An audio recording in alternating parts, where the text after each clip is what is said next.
Hey, Nora. So, you managed to convince my brother into marrying you and taking care of your baby, huh? I never thought you were the type to use tricks like this. Did you enjoy deceiving him? And to top it off, you didn't even invite me to the wedding. Hi, Harper. I didn't actually trick Ryan into marrying me. Actually, we didn't hold a wedding, but only went to register and had a small party with our friends. Besides, it was Ryan's idea, not mine. I wanted to wait for you to come back and give us your blessing, but Ryan said you didn't have the right to decide whom he marries. Tell me, what did you do to make my brother fall so deeply in love with you? He is a successful, rich, handsome man, and yet he chose to be with you, even when you were still married and pregnant with your ex-husband's child. How did you manage to enchant him? Harper, where are you getting all this information? I told you clearly that Ryan and I met a year after my divorce. Our love is genuine, and I didn't have an affair while I was married. The baby is only about 2 months away from being born. Can't you bless Ryan and me? Why do you keep hating me and making baseless accusations? Oh, come on. You're a master manipulator, and it sickens me to see my brother fall for your lies.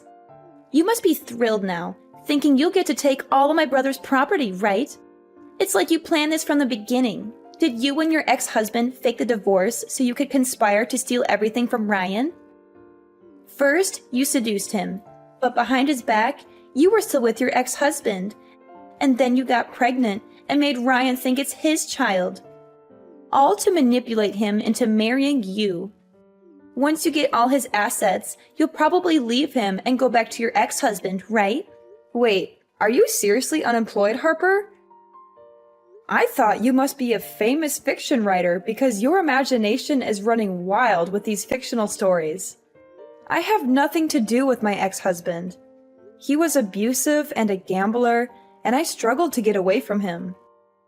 Since falling in love with Ryan, I've never asked him for expensive gifts or used him for money. I truly love him and cherish our relationship. Why do you keep accusing me of wanting to rob Ryan? So now you're saying I'm just a parasite, always asking for Ryan's money? You need to understand, Nora, I'm Ryan's sister. I have every right to share in his success and wealth. Besides, when we were kids, he promised to take care of me and provide for me in the future. He's just fulfilling that promise now, isn't he? Everything was going fine until you and your baby came into the picture. I never said you were a parasite, Harper. But relying on a promise made by a 5-year-old is a bit unrealistic. You're 40 years old now. Shouldn't you be taking care of yourself? A promise is a promise, Nora. Once you say it, you have to do it. You manipulated Ryan into not caring about his family anymore. And now you're free to decide how to use his money, right? And it was you who convinced him not to give me any more money. He used to support me, but now he refuses every time I ask. He says he wants to save for his family and children. It's ridiculous. My own family? I'm his real family. Harper, I didn't manipulate Ryan or tell him not to give you money. That's his decision. And stop with the baseless accusations and hate just because you might lose out on some money. Oh, I see. You don't hate me because I was married to another man and not deserving Ryan. Any girl who marries Ryan will be hated by you and get unreasonable accusations like this just because you will lose your money? It's absurd. Are you suggesting that Ryan should spend his whole life working hard and living alone just so that you can continue living lavishly and happily? That's incredibly selfish. Oh, don't use such harsh words to talk about me, will you? I never said I forbid Ryan from getting married, but any potential sister-in-law must get my approval. She has to be wealthy, obedient, and afraid of me, so I can control her and get more of her and Ryan's money. I had someone in mind for Ryan, a rich girl I knew, but your arrival ruined everything. I just can't understand what Ryan sees in you. You're ugly, poor, and unremarkable. Harper, I don't know what to say, but do you think your obsession with money is becoming alarming? You should consider seeking help. It's not healthy to be so fixated on wealth and control. Are you saying I'm crazy? Of course, I'm going crazy now that I'll be left with nothing and won't be able to attend fancy parties anymore. But here's an idea, Nora. If you want to improve our relationship and I never doubt the origin of the baby in your belly, then help me with something. I don't quite get what you mean. What are you trying to say? Well, I mean, haven't you been scolding me all this time that I can only live off and depend on Ryan? If so, then I decided to invest in stocks. A friend told me about a surefire company that will increase fivefold in 1 month. But, you know, the money that Ryan gave me last month, I accidentally spent all of it on going to parties and traveling with friends, so now I don't have any more money. So can you tell Ryan to give me $300,000 to invest? Once I make a profit, I promise never to bother your family again. 300,000?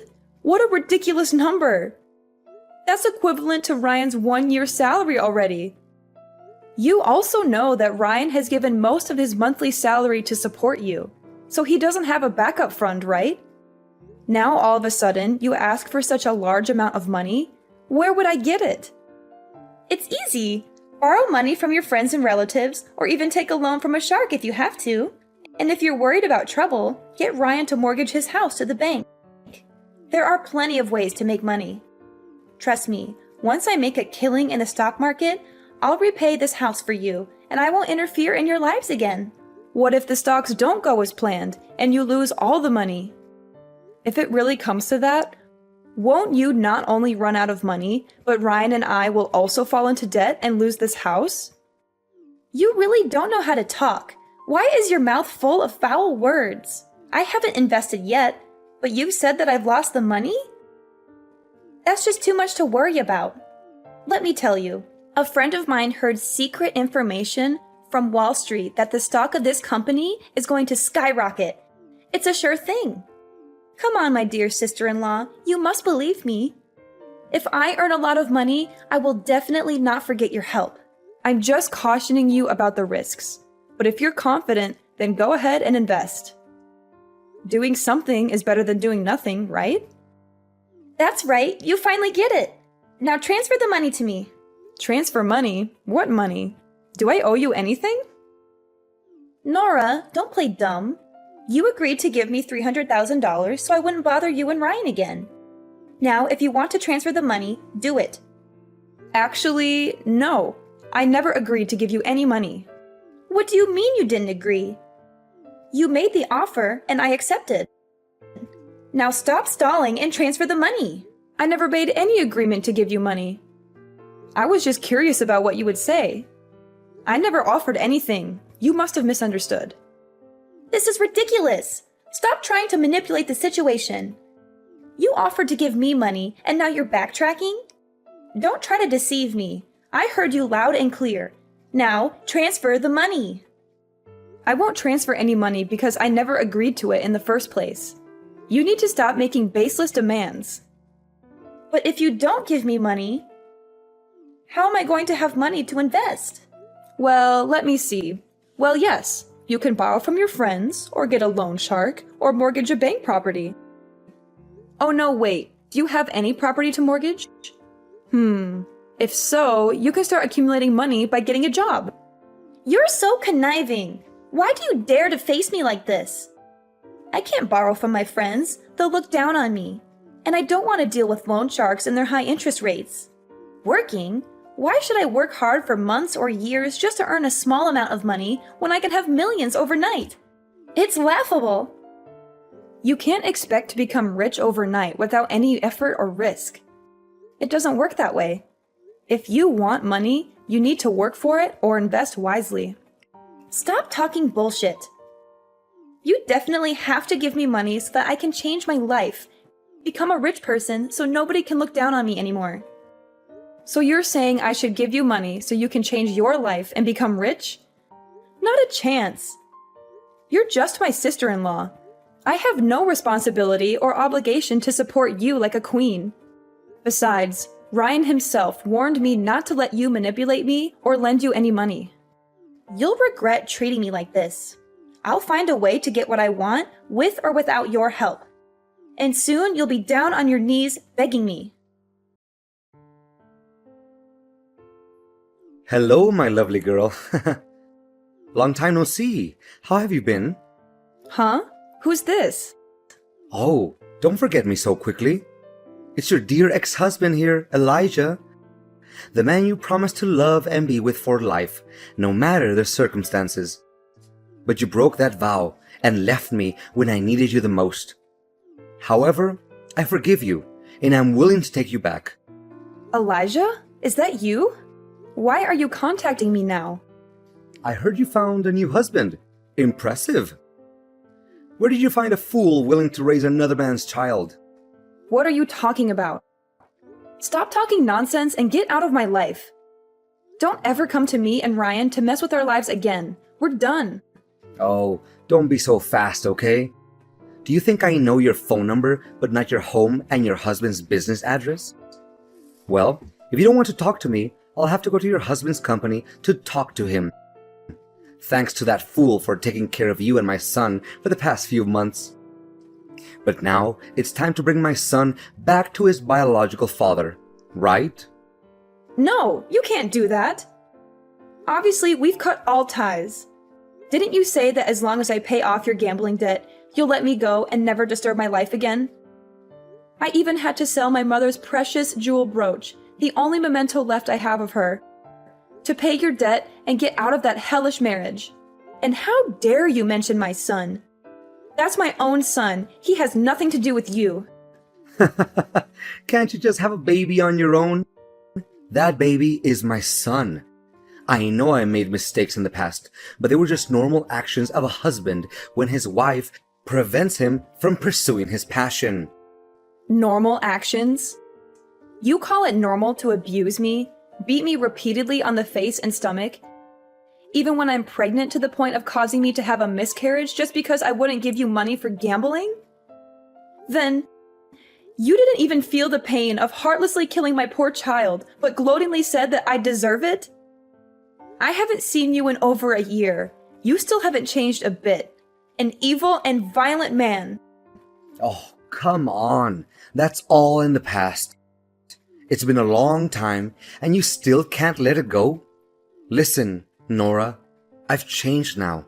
Bring my son to me, and we can live together. I just won the lottery and made a fortune at the casino. Enough money for you and my son to live happily ever after. You must be regretting leaving me now that I'm wealthy. But don't worry, I still want you back with me. Nora, come on. Stop sulking and come back to me. I don't understand, Elijah. Why do you always assume my baby is yours? Do you think that makes sense? We haven't seen each other in a year, have we? How could I be pregnant with your baby? Are you dreaming in the middle of the day? So what's wrong? Your son is also my son. Come on, Nora. Don't be so cranky, okay? You know how much I love you.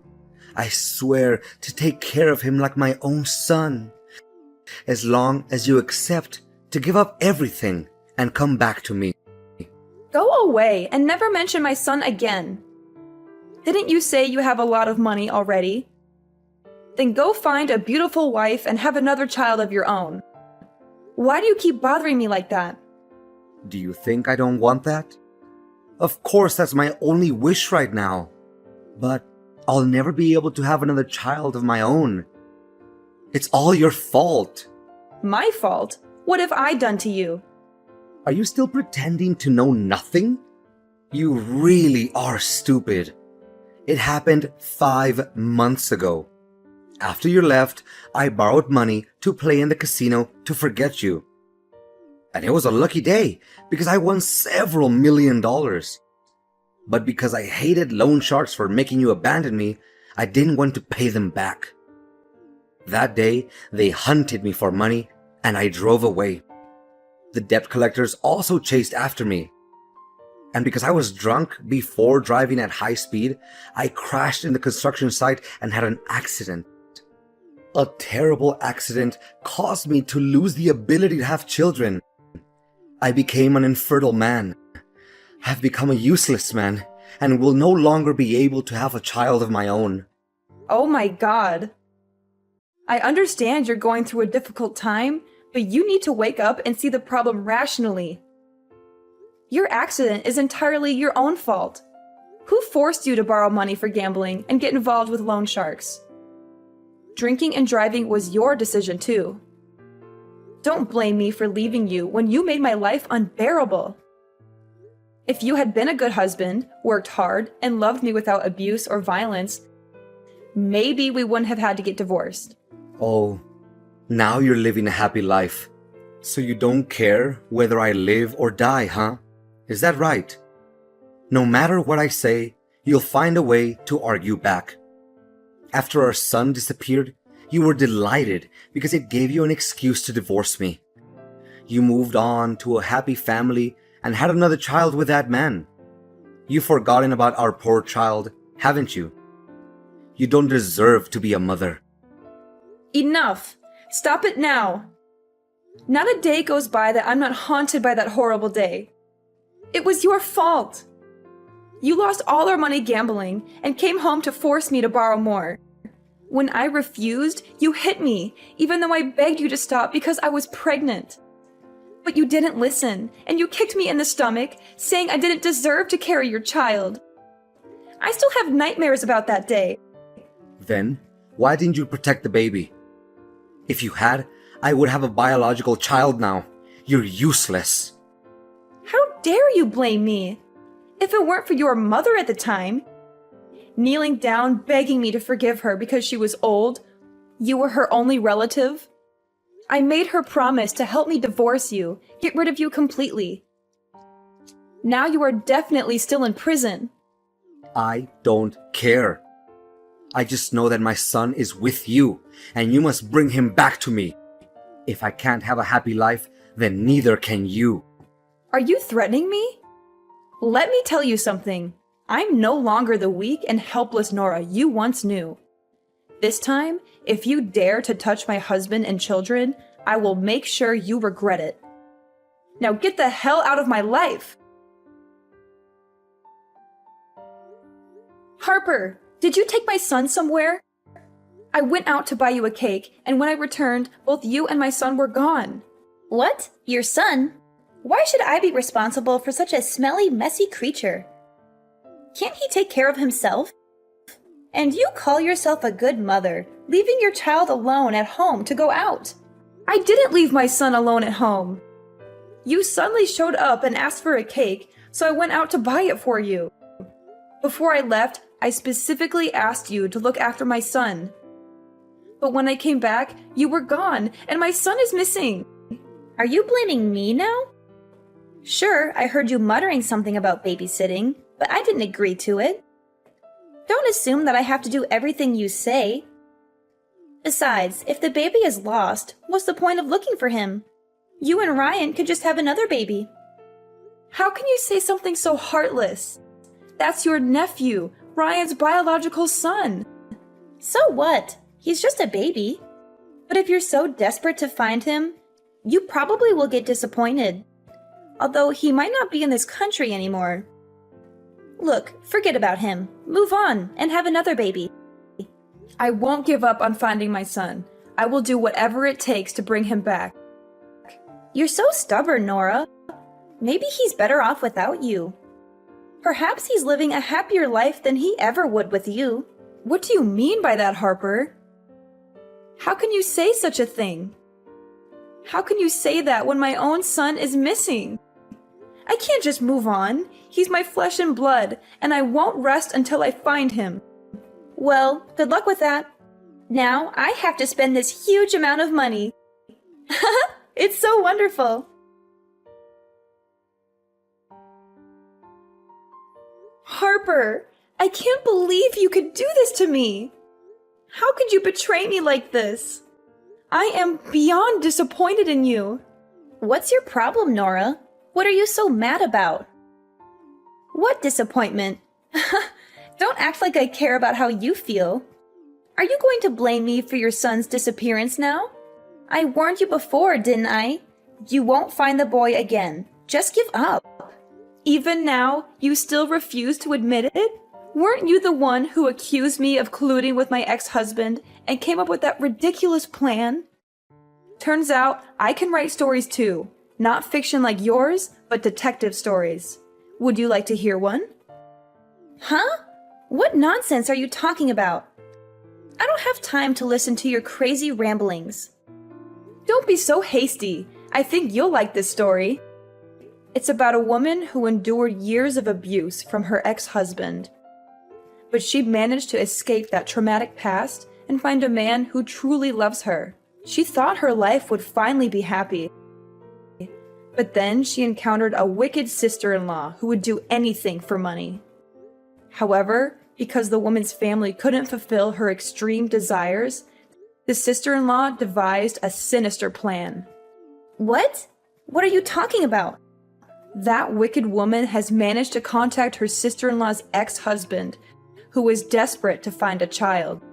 The evil sister-in-law and him have planned together that she would find a way to bring her sister-in-law's baby and sell it to her gambling ex-husband for $500,000. He had to promise that he would bring the child out of the country so that no one finds out about their scary plans. Stop. Just stop now. I don't want to hear any more of this. What's the matter? Don't you want to know how it ends? I promise it won't disappoint. The ending? Yes, the ending. But here's something the two villains didn't know. Since the last time the ex-husband sent threatening messages to the poor woman, she became cautious and sensed the danger. She secretly installed cameras in the baby's room and bought a tracking bracelet to put on the baby. So when the baby went missing, she quickly realized that her ex-husband was the most suspicious and immediately informed the police. Hidden camera? Tracking bracelet? Please don't tell me it's the silver bracelet. Oh my god, I should have taken it off.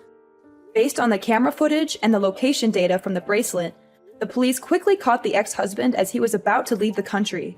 The baby was safely returned to his parents, and the ex-husband was arrested and confessed to everything.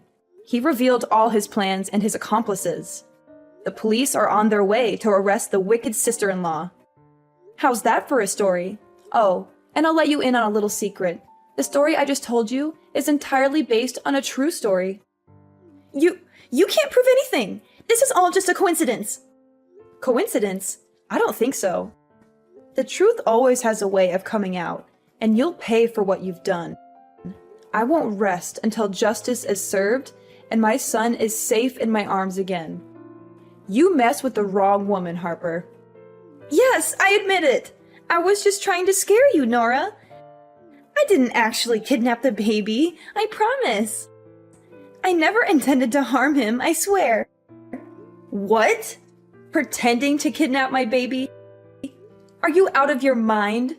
Scare me? Do you think this is a joke, Harper? My baby's safety is not something to be taken lightly. How could you even think of such a cruel and heartless plan? I know I messed up big time. I was desperate, Nora. Desperate to find a way to get money for myself and solve my financial problems. I thought if I could borrow money from your ex-husband and invest it, I could return the money and make everything right. I never wanted to hurt you or the baby, I promise. So you thought manipulating me and my son's safety was the answer? You never once considered the consequences of your actions? Do you even understand how terrified I was when I thought that my baby was missing? I'm so sorry, Nora. I didn't think things through. I was selfish and desperate. But I swear, I never meant to harm anyone. I just wanted a chance to fix my life and make things better for myself. Harper, I will never forgive you for what you've done. You crossed a line that should never have been crossed. My son's safety is not a joke or a tool to manipulate me. You will pay the price for your actions, and I hope you spend the rest of your life in prison where you belong. You can't do this to me, Nora. I didn't actually do anything to your son. It was all just a scare. You can't prove anything. The police will investigate, and they will find the truth. I have the evidence of your plan, and I'll make sure justice is served. You can't get away with this, Harper. You wouldn't really turn your own sister-in-law in, would you? We're family. Nora, please, I'm sorry. I'll do anything to make it right. Just don't turn me in. You're heartless, Nora. You don't care about anyone but yourself and that brat of yours. As the days passed, the weight of the trial and the emotional toll it took on me became unbearable. The courtroom felt like a prison, confining my spirit as I sat there, recounting the harrowing events that had unfolded. The truth had come to light, and both Elijah and Harper were held accountable for their actions. It was a bad ending for them, as justice finally caught up with them. Elijah was sentenced to 10 years in prison for kidnapping and intimidation, and an additional 5 years for the abuse he had subjected me to in the past. He would no longer be able to harm anyone else. As for Harper, she too faced the consequences of her manipulative schemes. She was sentenced to 10 years in prison for her role in the kidnapping. On top of that, she had to compensate me with a substantial amount of money for the pain and suffering she had caused. Talk about karma coming back to bite. Ryan and I decided to start anew, leaving behind the painful memories and toxic relationships that haunted us. We sold our house, and with the proceeds, embarked on a new journey together in a different country. It was a fresh start, a chance to build a happy and loving family without the shadows of the past. In our new home, we found solace and peace. The wounds of the past began to heal as we focused on creating beautiful memories together. Our son, the light of our lives, flourished in this new environment, surrounded by love and care. He was our beacon of hope, a symbol of resilience and the strength to overcome adversity. Ryan and I grew closer than ever before, supporting each other in every step of our journey. We made a conscious effort to communicate openly, to heal the scars of our pasts, and to build a future